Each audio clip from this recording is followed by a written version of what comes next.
할렐루야. 아멘. 죄로 말미암아 정령 죽을 수밖에 없는 우리를 영원한 생명길로 인도하기 위하여 말씀이 육신이 되어 이 땅에 오신 아기 예수님을 향하여 할렐루야 찬양대에서 귀한 찬양을 올렸습니다. 우리 주님께서 영광 중에 받아주신 줄로 믿습니다. 찬양의 가사처럼 아기 예수님을 우리가 왕으로 모시고 경배하여서 주님이 가지고 오신 그 하나님의 나라의 복을 매일매일 삶 속에 누리며 살아가는 우리 모두가 될 수 있기를 주의 이름으로 축원합니다. 우리 옆 사람과 한번 인사 나눕시다. 예수님을 경배합시다. 예수님을 경배합시다.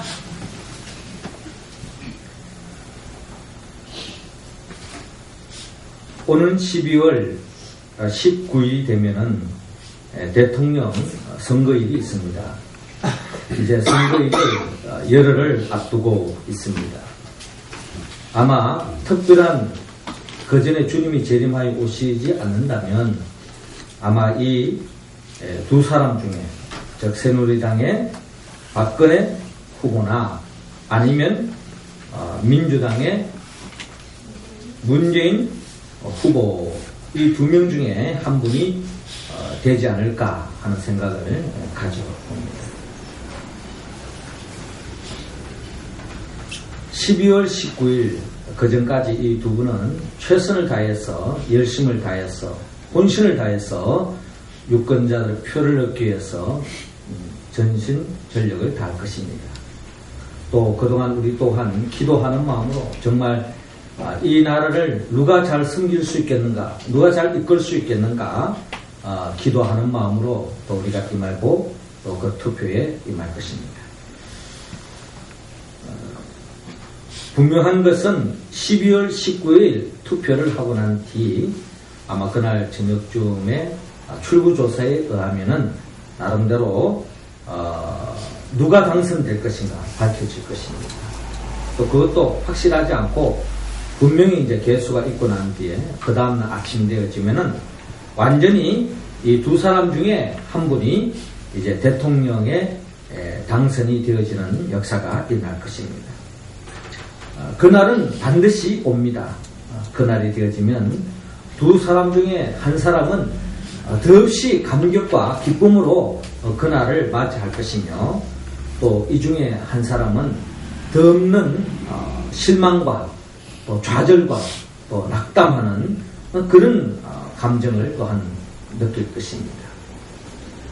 이처럼 12월 19일이 지난 12월 20일 되면 분명히 두 사람 중에 한 사람은 감격할 것이고 기뻐할 것이고 한 사람은 슬픔 속에 탄식하는 것이 역사 속에서 드러날 것입니다.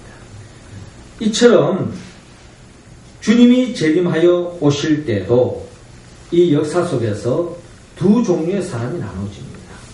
주님이 이 세상에 재림하여 오시면은 어떤 사람은 주님의 오심을 통하여 더 없는 감격과 기쁨 속에 주님의 혼인잔치에 참여하여서 주님이 펼치시는 새하늘과 새 땅에서 더 없는 하나님의 나라의 그 감격의 그 복을 누리며 살아가는 사람이 있는가 하면은 주님이 재림하여 오실 때 또 어떠한 사람은 탄식과 절망과 저주와 지옥으로 떨어지는 생명으로 나누어진다고 성경은 우리에게 분명히 밝히고 있습니다. 하나님은 이 시간 우리 모두가 주님이 재림하여 오실 때 우리 가운데 한 사람도 낙담하고 또 좌절하고 또 저주 속에 지옥불로 떨어지는 생명이 한 사람도 없고 모두가 주님이 재림하여 오실 때 주님으로부터 인정받고 칭찬받고 주님의 나라에 그 감격에 참여하는 그런 모두가 되기를 주님은 원하고 있습니다. 그러므로 오늘 성경의 본문의 말씀은 주님이 오실 때에 우리 모두가 그 감격, 그 축복에 참여하기 위해서는 우리가 어떻게 해야 하는가 하는 것을 오늘 성경은 우리에게 밝히고 있습니다. 오늘의 말씀을 통하여 우리는 주님이 재림하기 전에 우리가 갖춰야 할 모습을 갖추어서 주님이 재림하실 때 그 축복에 참여할 수 있기를 원합니다. 하나님은 먼저 오늘 보면 5절을 중심으로 절망을 버리라고 우리에게 말씀하고 있습니다. 자, 5절 말씀 우리 같이 한번 읽어봅니다. 제가 4절을 읽으니까 여러분 5절 읽어주시기 바랍니다. 선지자 이사야의 책에 쓴 바 광야에서 외치는 자의 소리가 있어 이르되 너희는 주의 길을 준비하라. 그의 오시는 길을 곱게 하라. 모든 골짜기가 메워지고 모든 산과 작은 산이 낮아지고 굽은 것이 쏟아지고 험한 길이 평탄하여 될 것이요. 아멘. 저를 따라 하시기 바랍니다. 소망을 품읍시다. 소망을 품읍시다.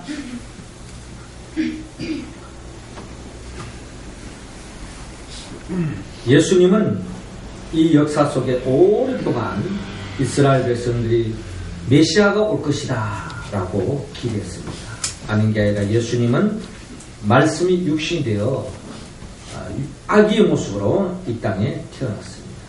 이처럼 초림하신 예수님 있는 것처럼 또한 성경은 우리에게 예수님이 재림하여 오신다고 말씀하고 있습니다. 성경은 반드시 이루어집니다. 그런데 재림하여 오시는 그 주님 앞에 우리가 기쁨으로 맞이하기 위해서는 오늘 성경 말씀 광야에 외치는 자의 소리를 들어야 합니다. 그 광야에 외치는 자의 소리는 세례 요한이 이사야의 말씀을 붙잡고 선포하고 있습니다. 그 말씀은 오늘 본문 5절에 잘 나타나 있습니다. 모든 골짜기가 메워지고 모든 산과 작은 산이 낮아지고 굽은 것이 곧아지고 험한 길이 평탄하여질 것이요 라고 말씀하고 있습니다. 먼저 주님은 모든 골짜기가 메워지기를 주님은 원하고 있습니다. 골짜기, 골짜기가 깊이 피어 있으면은 우리가 평지길에서 차가 달리다가 골짜기로 피어지면은 그 골짜기에 추락할 수밖에 없습니다. 골짜기는 도로로서의 유용하지가 않습니다. 성경이 말하는 이 골짜기는 우리에게 죽음과 절망의 자리로 비유할 때가 많이 있습니다. 특별히 에스겔서 37장에 보면 하나님께서 에스겔을 환상 가운데 에스겔을 이끄는데 에스겔이 하나님이 인도하신 속에 이르는 곳이 골짜기였습니다. 그 골짜기에는 마른 뼈들이 절비하게 널려져 있었습니다. 죽은 시체도 아니고 죽은 지 오랜 세월이 지나서 백골이 절비되어 있는 그 골짜기. 그 골짜기는 절망의 자리요 또한 더떠한 생명도 살 수 없는 죽음의 자리, 소망이 없는 곳이었습니다.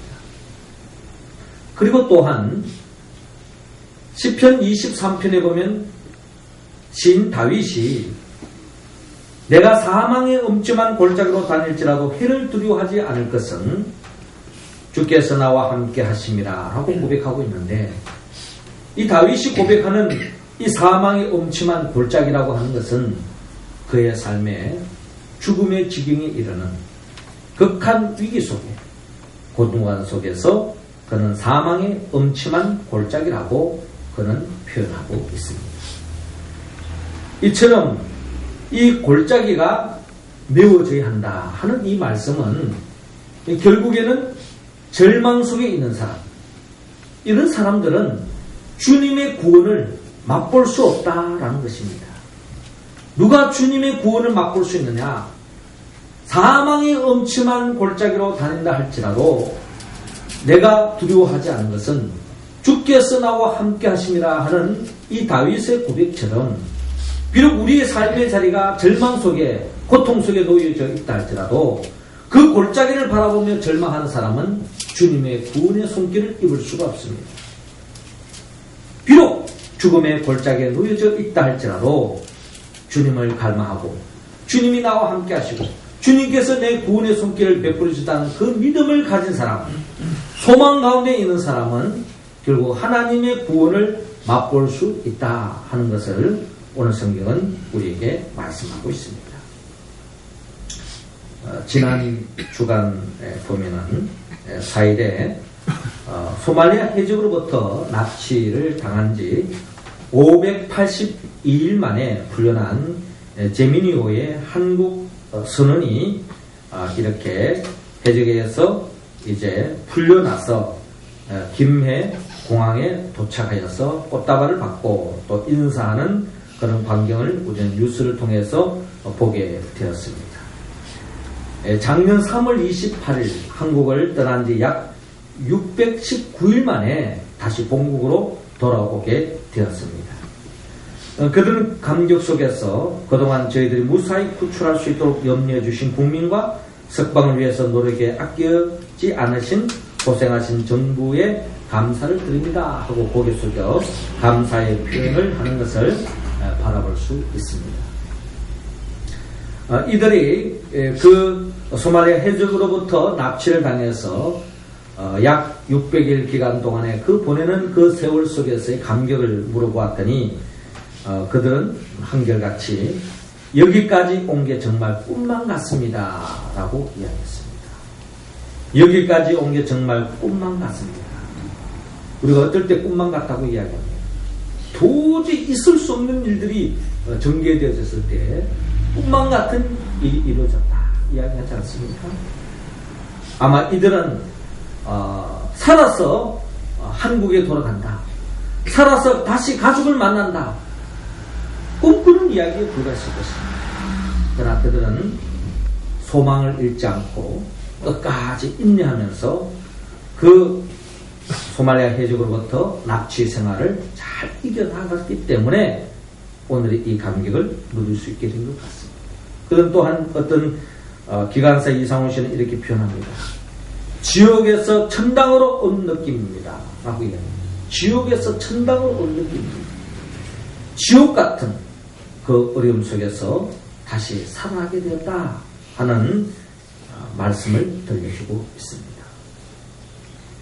여러분, 지옥이 어떤 곳입니까? 지옥은 단테의 신곡에 보면 지옥을 이렇게 표현하고 있습니다. 지옥문에는 이런 글귀가 하나 써 있다 그래요. 이곳에 들어오는 자는 모든 희망을 버리라 라고 말합니다. 이곳에 들어오는 자는 모든 희망을 버리라. 지옥은 어떤 곳이냐? 지옥은 희망을 상실한 곳입니다. 절망에 빠져 있는 사람, 그것이 비록 죽어서 지옥에 가지 않으더라도 이 세상 자체가 지옥과 같은 삶이 펼칠 수밖에 없습니다. 그러나 비록 지옥과 같은 꼴짝이의 삶을 인다 할지라도 우리가 소망 가운데 있다면 그것이 바로 하나님의 나라가 가까이 임할 수 있다 하는 것을 우리에게 밝히고 있습니다. 사랑하는 성도 여러분, 주님의 재림이 점점 가까이 오고 있습니다. 요한계시를 보면 주님이 재림하기 임박하기 전에 이 세상에 특히 믿음의 사람들이 엄청난 환난과 핍박과 고통을 당한다고 성경은 말씀하고 있습니다. 믿음을 지키기가 너무 어려운 시대에 직면한다는 것입니다. 그러나 주님은 우리에게 말씀합니다. 믿음의 사람들은 고통은 있지만 고난은 따를지 모르지만 마침내 주님이 재림하여 오시기 때문에 우리 모두를 구원의 길로, 승리 길로 인도해 주신다고 성경은 말씀하고 있습니다. 우리의 삶의 자리가 어떠한 어려움의 자리에 있다 할지라도 주님께서는 반드시 믿음의 백성을 고통의 자리에, 절망의 자리에 그도 홀로 버려두지 않는다는 것입니다. 반드시 우리를 구원의 길로 인도해 주신다고 성경은 약속하고 있습니다.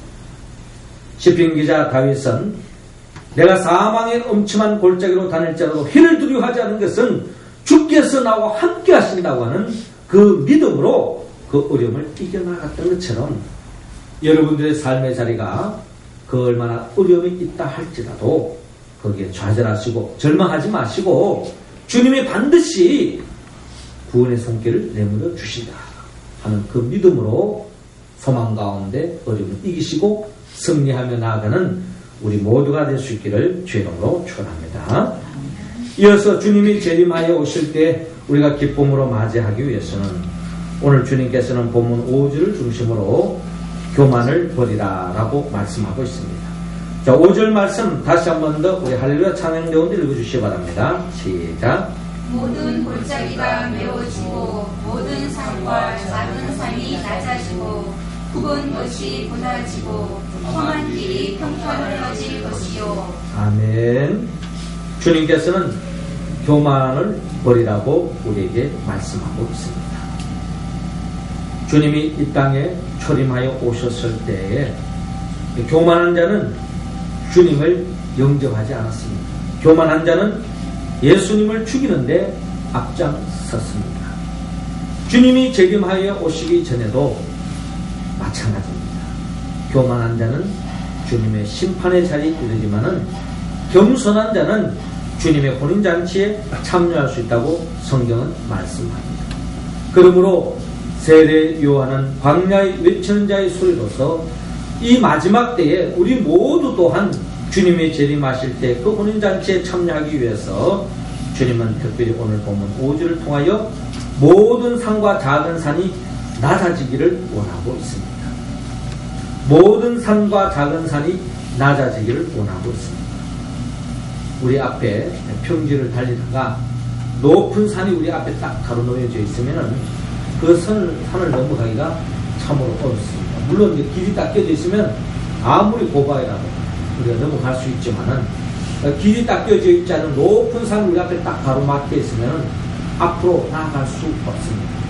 주님도 우리에게 나아오는데 우리 모습이 높은 산들이 우리 앞에 놓여져 있다면 주님은 우리를 구원의 길로 인도할 수 없다는 것입니다. 성경이 말하는 이 높은 산이라고 하는 것은 바로 영적으로 교만이 자리 잡은 곳입니다. 오시는 예수님은 우리가 교만한 자리에 머물러 있기를 원치 않습니다. 우리 모두가 겸손하기를 원하고 있습니다. 예수님은 겸손한 자에게 구원을 베풀어 주십니다. 누가복음 18장 내용에 보면은 우리는 교만했던 바리새인과 겸손했던 세리를 만날 수 있습니다. 교만했던 바리새인, 그들은 자칭 가장 하나님을 잘 믿는다고 자부했던 사람입니다.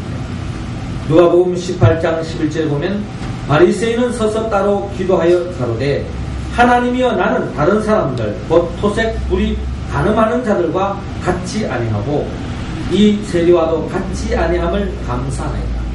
나는 일회에 2번씩 금식하고 또 소득의 11조를 드리나이다 라고 고백하고 있습니다. 이 바리새인들은 어떻게 보면 종교적으로 가장 완벽한 신앙생활을 하고 있다고 해도 과언이 아닐 것입니다. 그러나 여러분, 신앙 또한 우리의 노력으로 또 우리의 힘으로 신앙생활 잘 할 수 있는 것이 아닙니다. 성경은 신앙생활 또한 하나님이 도와주시고 특별히 성령이 도와주셔야만이 우리는 하나님의 기쁨의 삶을 계속할 수 있다라는 것입니다. 율법에 치우쳐져 있는 사람은 한순간에 인정받기 위해서 온 전심 전력을 다해서 충성하고 봉사하고 또한 헌금하고 완벽한 11조 생활을 합니다. 그러나 그것 또한 한계에 머무를 때가 있습니다. 성령이 함께하지 않으면 어느 한순간에 인정받는 그 순간에 교만해지고 결국에는 하나님 앞에 버림받는 길로 가는 경우가 얼마나 많은지 모릅니다. 11조 생활하는 것 한 번은 할 수 있습니다. 그러나 지속적으로 하는 것 또한 성령님이 도와주셔야만이 11조 생활도 할 수 있다라는 것입니다. 주님을 향한 봉사, 헌신 모든 게 마찬가지입니다. 한두 번은 할 수 있습니다. 그러나 지속적으로 할 수 있는 것 하나님이 도와주셔야 됩니다. 그러므로 우리는 아무리 주님 앞에 충성을 다하고 봉사를 다했다 할지라도 우리는 겸손한 마음으로 하나님 앞에 모든 것이 하나님의 은혜입니다 라는 고백이 있을 때에 우리는 주님 앞에 겸손한 자로서 믿음의 길을 끝까지 갈 수 있는 것이지, 뭔가 내가 이뤘다라고 생각하는 거 자부할 때에 결국 바리새인과 같이 주님으로부터 책망의 대상이 될 수밖에 없다는 것을 우리는 기억해야 합니다. 비록 세리는 하나님 앞에 섰을 때 이렇게 고백합니다. 눈을 들어 하늘을 우러러 보지도 못하고 다만 가슴을 치며 가로되 하나님이여 불쌍히 여기옵소서 나는 죄인으로소이다 라고 하는 자신의 부족함 철저하게 고백합니다. 여러분, 세리가 자기가 죄인이라는 것 당연합니다. 죄인이 죄인이라는 것 당연하지 않습니까? 그런데 주님은 그 죄인이 죄인임을 인정하는 그 세리를 주님께서는 기뻐하시고 그 세리를 높여주시는 우리 주님을 바라볼 수 있습니다. 여기에 영적인 지혜가 필요합니다. 우리는 주님 앞에 늘 쓰임받고 주님이 오시는 그날에 주님 앞에 칭찬받기 위해서는 지난날에 아무리 하나님 앞에 대단한 일을 남겼다 할지라도 내 자신의 부족함을 고백하고 철저하게 주님 앞에 내 자신이 부족한 자요 죄인임을 고백할 때에 재림하여 오시는 주님 앞에 칭찬받는 길이 열린다라고 성경은 말씀하고 있습니다. 여러분, 우리가 잘 아는 이스라엘의 초대왕 사울이 어떻게 왕이 되었습니까? 그가 겸손함으로 하나님 앞에 이스라엘의 초대왕으로 쓰임받을 수가 있었습니다. 그런데 그가 점점 시간이 지나가면서 하나님 앞에 겸손한 모습이 사라지고 교만한 모습이 삭힐 때에 결국 하나님의 왕권이 사울에게서 다윗에게도 옮겨집니다. 그리고 교만하는 그 순간에 어둠의 영, 귀신이 틈타여서 결국 사울은 정상적인 삶으로 나아가지 못하고 귀신의 영에 이끌리는 삶, 멸망길로 나아가는 것을 바라볼 수 있습니다. 사울 한때는 쓰임받던 사람이었습니다. 그러나 그가 교만한 그 순간에 결국 마귀의 미혹에 빠져서 결국 멸망길로 나아간 것을 바랍니다. 그러므로 우리는 철저하게 우리 자신이 부족함을 깨닫고 겸손한 모습으로 나아가야 합니다. 여러분, 다윗도요 왕이 되기 전에는 얼마나 겸손했습니까? 그러나 그 또한 왕이 된 뒤에 교만했습니다. 큰 죄를 저질렀습니다. 그러나 다윗은 철저하게 자기 자신의 죄인임을 회개함으로 말미암아 다시 한번 은혜를 입는 다윗이 될 수 있던 것을 기억하면서 우리가 오시는 주님 앞에 우리 자신이 늘 부족한 모습, 죄인임을 고백하고 또한 주님 앞에 겸손하게 나아가므로 오시는 그 주님과 함께 쓰임받고 새하늘과 새 땅에 하나님의 나라의 일꾼으로 더 없는 역사를 이끌어가는 주인공에 참여하는 우리 모두가 될 수 있기를 주의 이름으로 축원합니다. 마지막 세 번째로 오시는 주님, 주님이 재림하여 오실 때에 우리 모두가 기쁨의 자리에 참여하기 위해서는 주님께서는 이 시간 오늘 본문 5절을 중심으로 거짓을 버리라 라고 말씀하고 있습니다. 5절 말씀을 다 같이 다시 한번 드리겠습니다. 시작. 모든 골짜기가 메워지고 모든 산과 작은 산이 낮아지고 굽은 것이 곧아지고 험한 길이 평탄하여 질 것이요. 아멘. 저를 한번 따라 하시기 바랍니다. 거짓을 버립시다. 거짓을 버립시다. 주님은 우리 모두가 정직한 삶으로 나아가기를 원합니다. 초림하여 오신 주님 앞에, 재림하여 오시는 주님 앞에 우리가 정직한 모습으로 설 때에 하나님의 나라에 참여할 수 있습니다. 세례 요한은 오늘 본문 5절 하반절을 통하여 굽은 것이 곧아지고 험한 길이 평탄하여 질 것이요 라고 말씀하고 있습니다. 굽어 있다, 또 험한 길, 이 모든 것은 왜곡되어진 거짓된 삶, 정직하지 못한 삶을 우리에게 보여주고 있습니다. 거짓으로 정직하지 못한 삶은 주님이 재림하여 오실 때에 책망의 대상이 될 수밖에 없다라는 것입니다. 하나님은 우리 모두가 정직한 삶을 살아가기를 원합니다. 우리는 이 세상 속에 순간적인 유혹에 빠져서 또 양심을 팔 때가 있습니다. 조금만 거짓하고 조금만 불의와 타협하면 엄청난 돈이 우리에게 주어질 수도 있습니다. 이러한 미혹 속에 우리는 넘어갈 때가 얼마나 많은지 모릅니다. 마지막 때가 되어지면 되어질수록 많은 사람들이 불법을 행하고 또 양심을 팔아서 거짓을 일삼아 또한 세상 재미에 빠지는 사람들이 날로 많아진다는 것입니다. 그러므로 주님은 우리 모두가 정직하기를 원합니다. 양의 탈을 쓴 늑대와 같은 사람이 우리 가운데는 한 사람도 없기를 주님은 원하고 있습니다. 우리는 대권 주자를 바라보면서 이 중에 양의 탈을 쓴 늑대가 있다면 여러분 얼마나 실망하겠습니까? 또 양의 탈을 쓴 늑대를 우리가 잘못 뽑는다면 아마 이 세상은 정말 어지러울 것이고 이 세상은 정말 모든 사람들이 불행의 길로 나아갈 것입니다. 정직한 사람을 뽑아야 합니다. 우리 자신도 마찬가지입니다. 주님이 재림하여 오실 때 우리 한 사람 한 사람이 이와 같이 양의 탈을 쓴 늑대 같은 모습으로 우리가 신앙생활하고 있다면 주님께서는 우리 모두를 책망하실 것입니다. 주님은 이 마지막 때에 새로운 역사, 새하늘과 새 땅을 펼치기를 원합니다. 그게 우리를 초청하고 있습니다. 그 초청받는 사람은 거짓된 사람, 거짓말하는 사람, 결국 그 역사에 참여할 수 없다는 것입니다. 우리는 주님이 재림하여 오시는 그날에 정직한 모습으로 세워져서 주님으로부터 칭찬받고 새하늘과 새 땅의 새 역사에 또한 동참함을 받는 우리 모두가 될 수 있기를 주의 이름으로 축원합니다. 사랑하는 성도 여러분, 주님은 재림하여 오십니다. 절망을 버리고 희망을 품기를 원합니다. 교만한 마음을 버리고 겸손한 마음을 품기를 원합니다.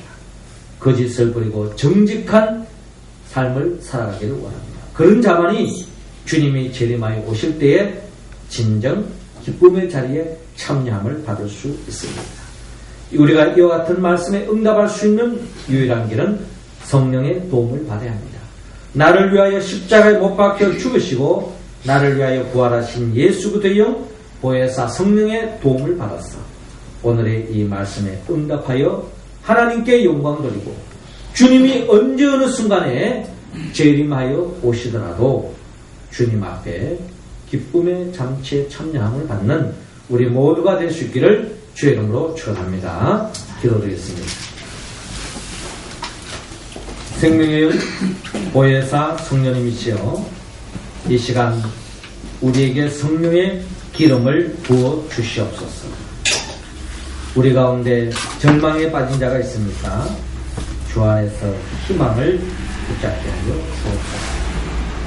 주님 앞에 교만한 모습이 있다면 주의 영이 함께 하시사 주님 앞에 무릎 꿇고 경배하는 겸손한 우리의 모습이 되게 하여 주옵시고 주님이 언제 어느 순간에 오더라도 정직한 믿음의 길을 걸어가는 우리 모두가 되어서 마지막 때 영적 싸움에서 승리하며 주님과 더불어 새하늘과 새 땅의 역사에 참여함을 받는 우리 모두가 되게 하여 주옵소서.